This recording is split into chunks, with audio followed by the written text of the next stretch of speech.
When we were alone, Brady pulled the curtains shut and helped me down from my roost. I scooted behind the dinette table and pawed through the tabloids Mike left behind.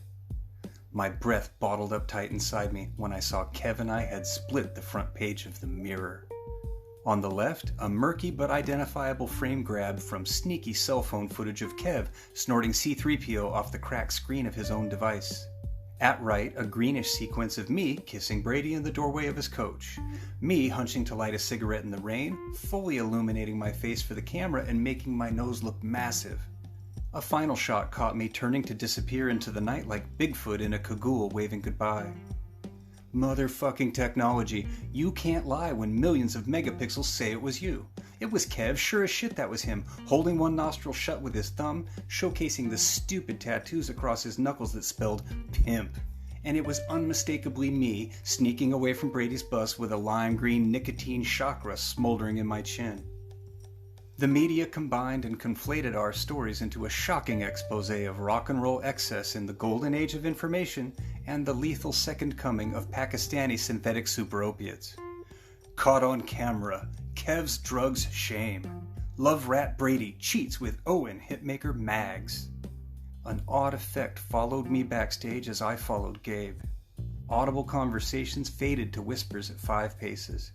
Familiar faces fell to lowered gazes, turned to cold shoulders when I came near. I cut the slack from my spine and channeled Melanie, stuck out my chin and descended further with Gabe into a Middle-earth coven of audio tech wizards. We pushed through the whipped mule labor pool of sonic mercenary road crew and joined a crowd gathered at the loadout watching 2 French medics dressed in coveralls with reflective stripes examining Brady. One of them probed his skinned cheekbone, cocked her head to compare different views of his nose. Her Playmobil partner watched Brady's reddened eyes track the movement of a tiny sapphire light gripped in her rubber glove. Vincent and his clean and sober cohort perched on stacked trusses, drummed their heels against the sides of stenciled road cases, and they hooted and laughed, excitable primates lounging and strutting among the toppled columns of a ruined temple.